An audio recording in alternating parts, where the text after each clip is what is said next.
Sinohulumeni onakekelayo, uhulumeni onothando, uhulumeni okhathalela umphakathi nesizwe sakhe, uhulumeni ofuna njalo ngaso sonke isikhathi izwe lakhe hleze liphephile. Siyabona utshwala buvaliwe emakhaya, abaningi bayakhala, abanye bakhala ngokuthi akuvalwe la kudayisa khona izimoto uma ngabe kuzonake zenza ingozi kungavalwa utshwala. Ukukhathazeka kwabantu ke kuyamthinta nohulumeni kanjalo ke nokuphepha kwesizwe sakhe. Namhlanje ke sivala inyanga isonto lokugcina. Sivala nje inyanga yabantu besifazane, siyazi imbokodi ibaluleke kakhulu, siyazi ukuthi nothando, siyazi ukuthi yanakekelwa. Ngabe umuntu wesifazane wena ekhaya, ngabe uyilo inhlobo lwembokodo enakekelayo noma ulolu hlobo lwembokodo enamazwi abuyisa ithemba kulabo abalahlekelwe yithemba, noma nje ulolu hlobo lomuntu wesifazane othi nje bangabe evula umlomo wakhe ahlephule ahlikize inhliziyo zabantu bese kungabe bikho ukuthula ezweni.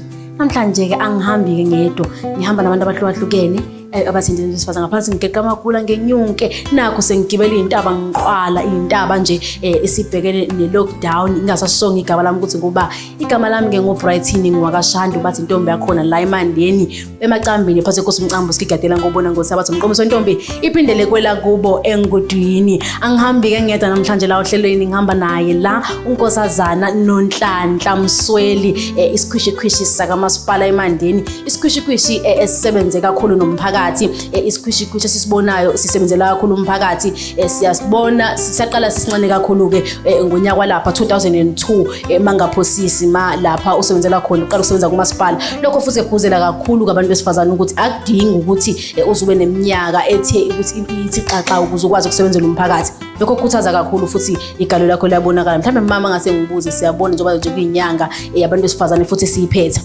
Siyakubona uyakhwishizela isikhwishikhwishi samasipala, usebenzela assistant manager la ku-operations ukumasakhe. Mhlambe bakhona abanye emakhaya abangaqondi mhlambe kahle njengami ukuthi kahle kahle wenzani lapha amasipala noma kuyinto eyodwa ukusebenzela operation sukumasakhe noma umsebenzi owenzayo kamasipala lo. Mhlawumbe ungasichasisele kabanzi lokho siqhubeke nohlelo ungathini ma oma ngaphandle ukuthi ngikukhulule ukuphepha kubaleke kakhulu. Masanitize kuqala bese ngicela ukuxolisela kumphakathi ukuthi uma ngicela khipha kancane imask kunane social distance, niyabona nani ukuthi sizokwazi ukuthi ezwakale kahle emakhaya. Sanitize ma.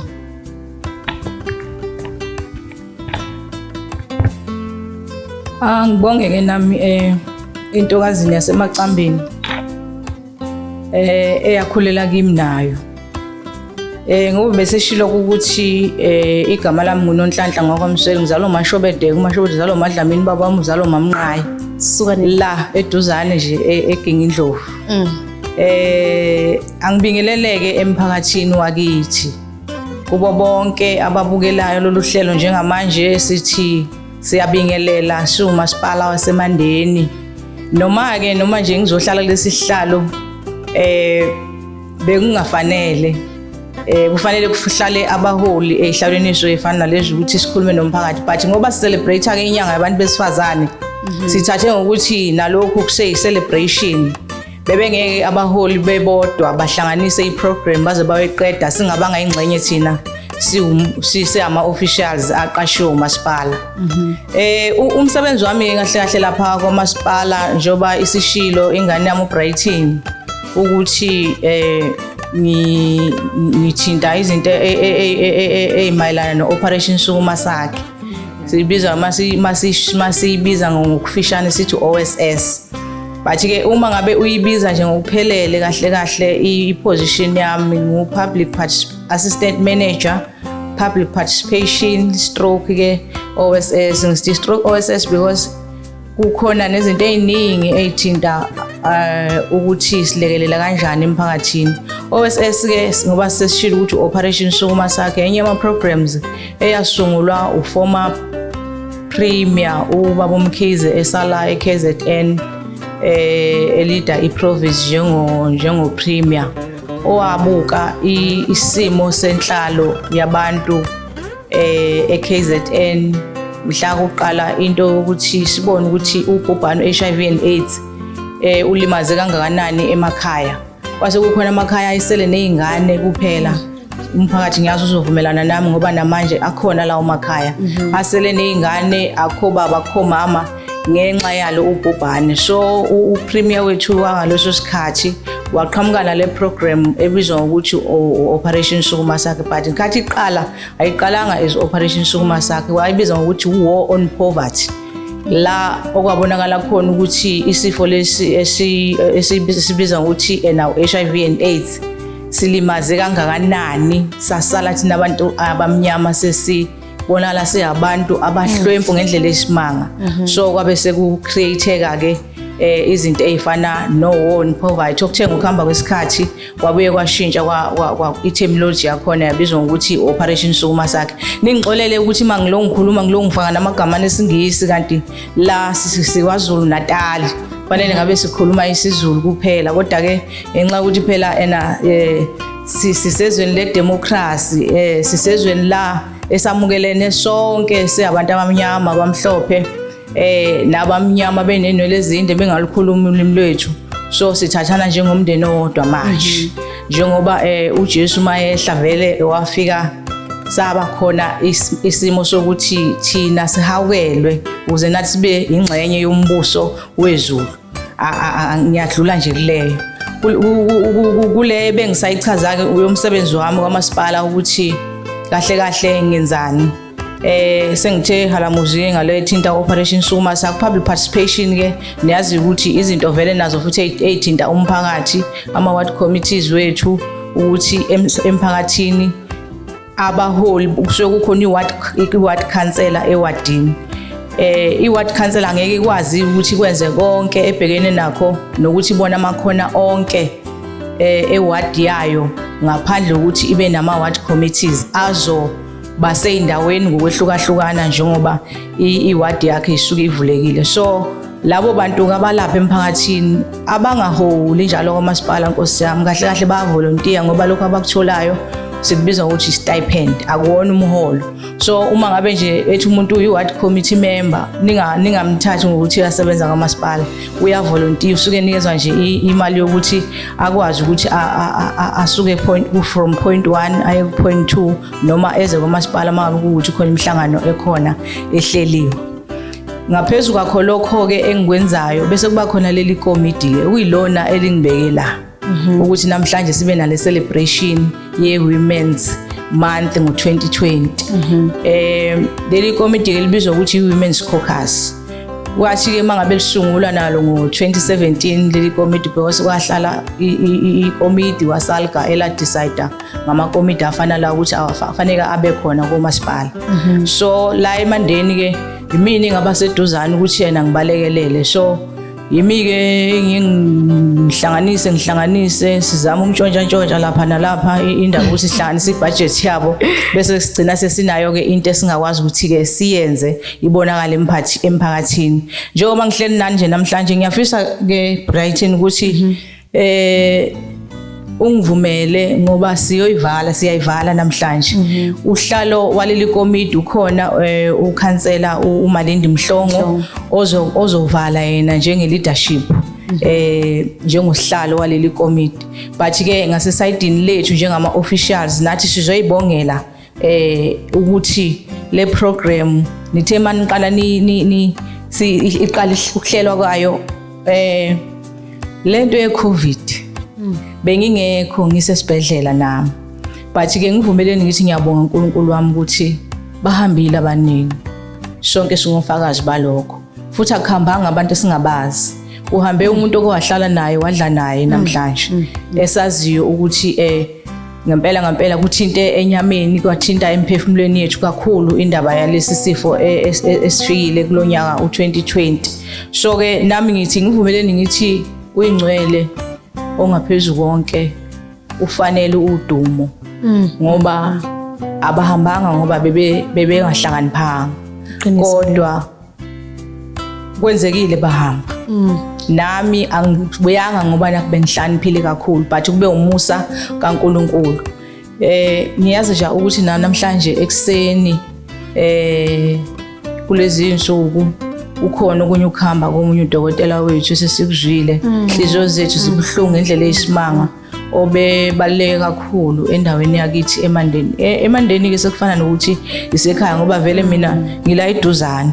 eGingindlovu kufana nokuthi vele ngisangapha eMandeni but ngenxa yeminyaka ke futhi sengihlalile eMandeni iMandeni ifana nekhaya kumina konke engikwenzayo ngikwenza nje ngenhliziyo yami yonke iphelele ingakho namhlanje ngihleli nani la ingakho uma ngabe kufanele ukuthi sithi sizoyicelebrate kanjani lenyanga njengoba kuthiwa asingahlangani asikisi kwase kuba khona lezi ingane uNkulunkulu othinta ingqondo yazo ngivumele Brighton ukuthi sesivala lezi ingane ngisho kuNkulunkulu ukuthi akayibuke ebese ephakamisa isandla sakhe phezulu kwazo alekelele konke ezikwenzayo because ezinye izingane zihleli lapha Brighton komunye umuzi engawazi bahlela ukuthi bazoyibulala kanjani ikusasa lezinye izingane ngokudayisa ama drugs but I'm very happy ukuthi nihlangene kanje izingane zami because abanye I can see ukuthi abanye ngingabazala la ni decide ukwenza into ephilayo ngifisa ukuthi ke uma siya phambili nginilanga ningibize singekho la izinto zeni seyihleleke kahle uNkulunkulu eseninikeze indawo eright wanikeza nama funders abantu abazolekelela ukuthi umsebenzi wenu uqhubeke uye phambili bengijika ke endaweni yokuthi maniqala siqala kupreparelwa ukuthi si celebrate kanjani lenyanga bengingekho but ke siyambonga uNkulunkulu ukuthi ke ngifike nami ngayibambi ihamba kodwa iyabambeka so siyokhuleka nje ukuthi akekho ayazi ukuthi kuzofika u2020 oyilesimo esine COVID-19 sithole sihlele emakhaya kuthiwa asingaphumi asingezi lutho asinganishe emasontweni kume ngisho bebezoshada bangayo koshada akekho ayazi but isifundisa into ukuthi asihlale silindele ngaso sonke isikhathi uma ngabe ethi Jesu uzobuya ezolanda ibandla asitsheliwe idate le enzeke kulonyaka u2020 yinkomba zokuthi izwi limile angeke lishintshe lokuthi angeke silazi usuku lokubuya kaJesu so kufanele sihlale siyilindele zonke izimo esingasibhekene nazo empilweni zethu lesi simo sanamhlanje besingasazi sizoba khona bekufanele ukuthi ke uma ngabe siplana because uma ngabe niplana uniplanela unyaka olandelayo ngithi Brighton yebo njalo but uma siplana sasiplanele nje ukuthi hayi izinto zobe zinormal but isimo sashintsha ngalolu hlobo esishintshwe ngalo ukuthi asithole celebrate ngoba siya celebrate sikuyo vele lento yokucelebrate njengoba nje sixoxa kanje si celebrate kanje na ku2020 Women's Month eMandeni but siyabonga kakhulu ukuthi noma ngabe iCovid ibikhona but sikwazile ukuyicelebrate inyanga athi unyanga yethu uAugust u2020 ngenxa yalezi ingane lezi lokho ngishilo ngithi uNkulunkulu ke akayisize ayinikeze konke okunye ezikudingayo that will mean uma ngabe senza izinto vele makuthiwa khona ama contingencies ngizi noma nalazi negama kulungileke lento ethi umuhlela izinto zakho ibana intwana yakhe enye uyibeke nje eceleni yokulindela isimo ongasazi singase siqhamuke so ke sesiyazi ukuthi eyimenu ezizobe zisho ukuthi asisakwazi ukuphuma lezi ingane zobe zikhona zilekelela njengoba yilekelelile namhlanje ngiyahlupha ke njalo mina ngoba ngesikhathi ngifunda no music ukhona into engayifundayo nokufundisa umuntu ukhona into engayifundayo ukukhuluma nje mina ngakhuluma manje weBrighton kuze koshaya u7 kusasa ekseni kodwa ke into ebibalekile esiyenzayo lolu suku namhlanje kumhla ka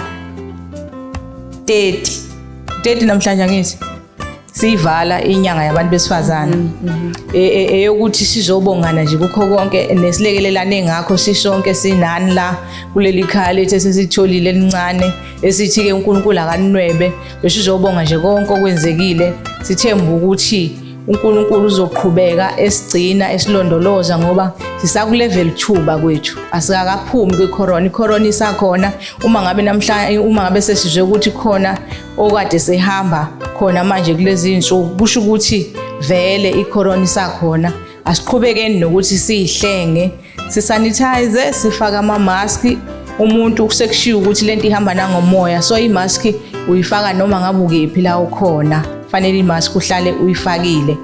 Social distancing isamile nje bakwethu. U50 emabandleni mangabe kukhonzwa noma kwenziwa ini enziwayo lapha ehlaleni, yenzani sure ukuthi u50 niyama kuba kithi ngoba corona ikhona ayikakahambi. uNkulunkulu kuphela ozodecide ngathi ukuthi usikhululane kulolu bhubhane. Ngiyabonga Brighton, ngicabanga ukuthi umbuzo wakho nguphendulile unless ukhona enye into ofuna ukuthi ngisho, kodwa ungangishisi ngeke ngikwazi ukukusho ngoba uzohlupha manje usufuna ngisho izinto ezingase befanele ishow umeya, ungangihluphi. Hayi angizwe ukuthinta izinto ezithinta umeya, engingakusho kakhulu ke wakuthinta engazange ngikuthinte engikujabulelayo ukuthi uthinte ukuphepha njengoba sazi ukuthi sibhekene nalesi simo esibhekene naso njengamanje, and ukhuluma sengazi ukuthi ungomunye wabantu abathinteke kakhulu kulesi sifo lesi, udlulile kule ndlela abanye abantu abangakadluli kuyona njengoba bebona sengazi ukuthi amaphupho akukholakala. Mhlambe umbukele ngasekhaya uyibuza ukuthi uyakubona njengamanje sinawe la, kodwa uthi ubuye esibhedlela ngaso lesi sifo lesi, mhlambe kulo osenaso ekhaya uthini ukumgqogqozela, ukumqwashisa, uqwashisa umndeni onayo kulesi simo lesi secorona esibhekene naso sesiphetha nje na? Angibonge Brighton, umbuzo wakho yazi nami ngikhumbuza ukuthi uma ngabe ngiphatha umkhuhlane ngiye ngaye kudokotela, udokotela wasuggest ukuthi ngoba sisola uyimpawu ukuthi ngathi izo lezi zalolu bhubhane, wase ethi udokotela ngihambe ngiyoyichecka. Ngahamba ke ngaya kwaLancet 3 days ama results abuya. Yabona into engizoyicela because basakhona basazohamba bayo test batholakale be positive. Ukucwasana uma ngabe ngibuya esibhedlela ngifice igenge yasekhaya ngendlela ebikhubeke ngakhona. Excuse. Ikhutsho ukuthi sekuwa corona komsweli. Wonke umuntu uvimbela ingane yakhe ukuthi ayingaye kwamsweli bla bla bla. Uyabona nje kukuningi obekushokeka Nkosi yami, ngabathola ukuthi bakhubekile, but ngabe lapha ngokuthi kahle uma ngabe uNonhlanhla attackwe icorona, ayikho into enye abantu bebezoyisho, vele bebezosho ukuthi awusibonile iambulance kwamsweli izoba checka bonke ukuthi ngaba bathelelekile because ambulance yafika.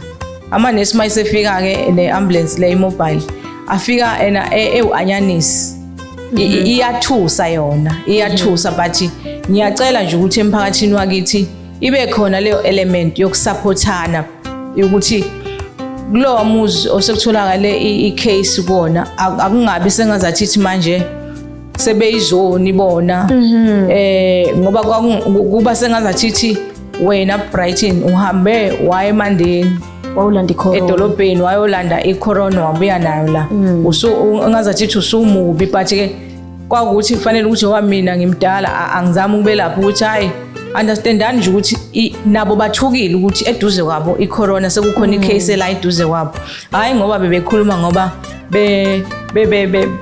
bengijezisa ukuthi ngibuye necorona. Icorona vele nabo bazoyithola noma ikephi. Anyway amanye ama cases atholakele ke vele abantu vele bengazi bahlangane nami. I-support nje engingayicela ukuthi kumuntu osetholakala ukuthi upositive bakithi angaphenduki isilwane. Yabona icorona ingaxabanisa ngisho umndeni ngoba kwawona umndeni uma ngabe kuukuthi awuzoyi understand because uma ngabe sethelelekile lo munye wakini okweni ukuthi nisondele kuyena kubalekile ngoba kwakhona ukuthi ayithole stressed ukuthi manje usefana nenunu nalokho kungambulala. Kubalekile ukuthi siyazi ukuthi uyasanitizer vele musuzongena lapha khona ngithi uzofaka imask yakho uyiphephise vele naye la ehleli khona mawuthi uyiquarantinile ufakile imask naye inhloso yakhe nje ukuthi aniphephise nani nina abomndeni. So ngiyayicela nje ukuthi imndeni inikane support nomphakathi lo mndeni osuyithole unenkinga yokuba necase ekhaya. Umphakathi awungawutreat njengezilwane. Kuyaphilwa ke bafethu icorona ikhona. Niyazi bakhona bahambile bakhona kodwa basindile nakho ngikhona mina niyangibona ngiyaphila. Angizange nami ngiyithathe light. Ngenze konke bekufanele ukuthi fanele ukuthi ngikwenze ngoba ngiye kudokotela kwaphela isonto kanti ngiye kudokotela labo lamula no ginger no garlic bengiwenzela nje every day ngibaphuziswa ngistima kwase kusho ukuthi no ake ngithi kuya esibhedlela kodwa mangifika esibhedlela vele kwatholakala ukuthi vele oxygen iyadingeka vele emzimbeni singayithathi light uma ngabuza ukuthi inhlungu mangabe zinkulu nje vuma uhambe esibhedlela wabanye bebalekela bethi hayi kwathiwa kunomjovo ojova ngawo khona odokotela ukuthi uqhubeke lento lena ikubulala ayikho into efana naleyo esibhedlela basuke bezothi mawunenhlungu ezinkulu bafaka idrip bakunikeze ama antibiotics bakunikeze ama vitamins azokwenza ukuthi kwehle inhlungu kuvuleke nanenhliziyo ngoba ngesikhathi omunye uvaleka inhliziyo angakwazi ukudla usukuzosizakala ezintweni ezifana nalezo. Abanye ke bangaze bafeke ngoba bebalekela nje ukuthi bezwa nje kuthiwa kunomjovo khona vele manje esibhedlela nofike uyela ukuthi uyobulawa. Sihambile esibhedlela sabuya nakho sikhona siyaphila but asiyobeze sixolise siduduze emndenini yalabo aba-attackwe ileli gciwane kodwa bangakwazi ukusurvive. Sithi ke abamukele ukuthi mhlawumbe bese kuyisikhathi sabo sokuthi bahambe emhlabeni. Ishilo izwi ukuthi asazi sizofa kodwa asazi ukuthi siyofa kanjani nini. So indlela yabo nabo kusho ukuthi ngo2020 kube le plan yokuthi iminyaka yakhe bephela ngo2020 uhambe ngaleli gciwane. Asemukeleni nje singabuki umuntu omunye eceleni ukuthi hawu kodwa why mina bese kufika isikhathi sakho. Uma ngabe nami isikhathi sami bese sifikile vele ngaba ngikho mina ke futhi ngiyisurvive yecancer. Ya mphakathi anginazise nje lokho ukuthi uNonhlanhla Msweli uyisurvive yecancer. So uma ngabe ngesibhedlela sengathekwe leli gciwane le icorona abaningi abebazi ukuthi bengitreatwa icancer ngo2017 bebazi ukuthi vele akulula ukuthi ama-cells ecancer atholakala sephelile kalula emzimbeni. Kuyenzeka ngoba kuthi uma bulala silent killer ungenzeka ukuthi khona ama-cells amanye asasele angazange aphele ngesikhathi ngitreatwa but uNkulunkulu wangenzela umusa. Usho ukuthi mangabe ngiyesibhedlela ngifike nje uNkulunkulu wanyusa yonke lento wathi wema-cells ecancer nizoke ningimele uNonhlanhla bangimfuna ebuyele ekhaya. uNkulunkulu wenza umusa ngempela ngakwazi ukuthi ngibuyele ekhaya but icorona ikhona bakithi. Abantu abazinakekele uma ngabe sikathekile don't panic because abanye bangafisa nokuthi bayapanic. Don't panic, beka phansi umoya ulandele nje ama instructions yonke izinto abayivezayo ukuthi ziyasiza. Zama umhlonyane ningawuphuzi kakhulu bakithi spoon nje sodwa nje kudlule usuku uphinde uphuze esinye ngoba impela ngezwe ukuthi umhlonyane ulimaza izinso. Uyona ngapha uphuza kakhulu. Abanye bebephuza ngezwe bethi umuntu hayi ngiphuza uhafu wenkomishi hawu Nkosi yami ningalokothi manini manje ngomhlonyane magenge ispoon namhlanje udlulisa usuku mhlawumbe uphuzeke ngaleli yalanga kancane nje ungathathi ngamawala uqume uqhuma ke kustim. Ngizwile ke bethi abazalwane bona indaba yokuqhuma ngeke ngikwazi ngiqhuma kanjani manje mina ngoba ngumzalwane. Ustima yikho ukugquma bazalwane futhi ke uma ngabe siyiphilisa ayikho into wrong uma wenza into ezokuphilisa. Asiphile nje ukugquma akukho la eBhayibhelini la ukuthi asingagqumi khona ukustima siyayiphilisa siyaclearisha okusuke kufune ukuthi clearishe ngoba kusuke la emphimbweni konakele kufuna into eshisayo ezokwazi ukuthi ithambise. hayi angibonge eze corona hayi ayihambe nayo manje ayiphela unyaka uyaphela. Sibonga kakhulu umbukeli ngasekhaya, sibeke nosuku oluhle namhlanje, inyanga sayiphetha kahle.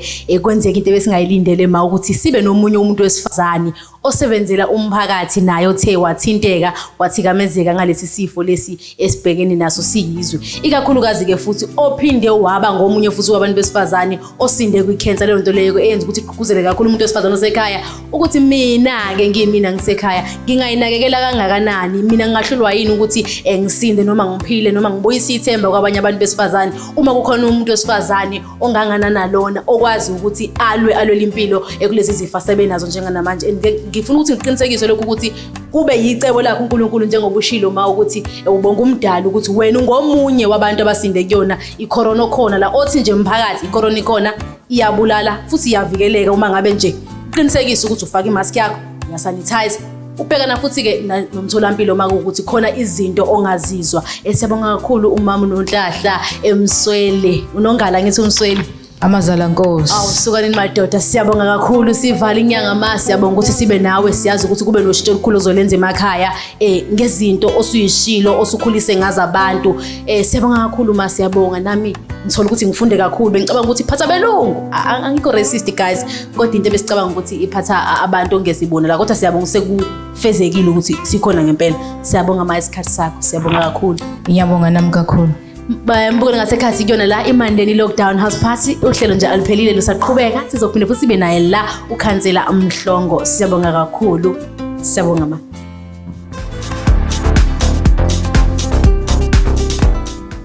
Ukala mandeni lockdown house party sisiyangase ngaphethelweni manje ngesiphethe nje kanjalo, sinaye la ukhansela Malindi Mhlongo onguhlalo wamakhosikazi la kumasipala eMandeni. Mama Malindi unjani? Ngiyaphila mama. Ngiyabona ufakile imask okusho ukuthi uyawulandela umthetho wokuphepha ngomphakathi. Sicela ukuthi sikusanitize iqala ngaphambi kokuthi uqhubeke uhlelo, bese ngicelela futhi kumphakathi ukuthi nje embukeli ngasekhaya sicela simkhumulise imask ukuze ezokwazi ukuthi ezwakale kahle emakhaya. Manje sicela ukhumule imask ukuze uzokwazi ukuzwakala kahle uma ukuthi awukwazi ukukhuluma naye. Ngiyabonga kakhulu. Ekhansela Malindi Mhlongo Njomani, siyabona ukuthi ukhona umuhle, uyakhazimula, kuhle kakhulu lokho. Siyabona uhlalo wamakhosikazi kune program la women's program eqale ngomhla ka-1 kule nyanga le. Mhlambe uthi njengayo sesiphethe. Angibonge msakazi, angiqale ukubonga ukuba semoyeni, ngibingelela abalaleli bonke abakhona. Ngiyafisa nje ukuthi umuntu abonge, siyazi kuyi-lockdown, sifisa nje ukubonga kakhulu ukuthi siwumkhandlu wasemandeni ezi-women's caucus sinikeziwe ithuba lokuthi sikwazi ukuthi sibe le program eqale mhla ka-1. Siyazi ukuthi sibe naye umama uDM uphindile sishi obesithulela zonke izinhlelo ezokwenzeka. Siyabonga kakhulu kuyena, siyabonga. Siphinde futhi saba no program ebemhla ka-9 la sebenkhona nomama uMakhosazane Zungu ongumntwana wakhona la eMandeni, uphinde waba ilunga leshaMthetho saKwaZulu-Natal. Silekelela kakhulu lusuku olubelugujwa mhla ka-9, nakuba siqonda ukuthi bekusuku lokuqala sigubha ngendlela zokuxhumana, kodwa siyabonga kakhulu amazwi akhe ukusiqinisa njengabantu besifazane, eqhakambisa kakhulu ukubaluleka komuntu wesifazane. Siyabonga yena umama Makhosi. Siphinde futhi saba naye dialogue ebihlanganisa kakhulu abantu besifazane bekomiti bezinhlaka ezihlukahlukene. Sibonile iDA, sibonile amakhansela ANC, sibonile futhi ukuthi umyalezo wabo umyalezo oqinile, nezinto nje ezibalulekile ezithinta ikusasa labantu besifazane le phambili. Sibonile ukuthi abantu abasebenza ngokubambisana ngaphandle kokucwasana kobuhlanga, kodwa ngokuma bemele abantu besifazane basemandeni. Sibonge kakhulu, siyabonga. Siphinde futhi saba no mama basemandeni abawusomabhizinisi esebenzisana kakhulu nabo mama umama umbusi ongumama kakhulu okuqhakambisa isintu. Siyabonga kakhulu mas ukuthi sibe nawo njengo-Women's Caucus. Saphinde saba nabo omama besigege. Omama balekelela kakhulu ukusebenzisa bakhe ubuhlalo, baphinde futhi basibuyisele entweni ezakudala ezisikhumbuza kakhulu imvelaphi yethu njengabantu besintu nabesifazane ukuthi sisukaphi sibhekephi. Siyabonga kakhulu ukukhuthala kwenu, siyabonga singaqedi. Siphinde saba naye futhi usisimandisa ongumama wesifazane osemncane nokubonakala edlondobala ngokwebhizinisi yakhe. Siyabonga kakhulu amazwi akhe nomsebenzi awenzayo okhombisa kakhulu ikusasa lomuntu wesifazane. Siphinde saba naye futhi umama uPitso ongakhona khona la eMandeni osomabhizinisi, naye futhi obe umama ukukhulisa abantwana ezibambela. Akazange ebe nakho ukuthi ngoba ingasenayo umyeni kodwa akabe sehlala phansi, kodwa usukumile wasebenza sambona edlondobala. Siyabonga kakhulu ukuba naye asilekelele ngokuyalezo emihle efinyelela kuwonke amakhona endawo yaseMandeni. Siyabonga kakhulu. Siyafisa futhi ukuthi sibonge sibe naye futhi umama uNonhlanhla, u-official wethu osilekelela kakhulu ngokuthi asicoordinatele imicimbi yonke nezinhlelo zabantu besifazane. Siyafisa ukumbonga singaqedi ukuthi nakuba kuyi-lockdown kodwa sifisa ukuthi abantu besifazane baseMandeni bakwazile ukuthi benze i-program ebenhle elekelelwa kakhulu nabantwana baseMandeni besilekelela ngezinhlelo zokuxhumana. Siyafisa nje ukubonga abantwana, sibonga singaqedi siyi-Women's Caucus. Ngiyafisa futhi ukuthi sengiphetha ngifisa ukubonga bonke abantu besifazane abakhele ngaphansi komkhandlu waseMandeni.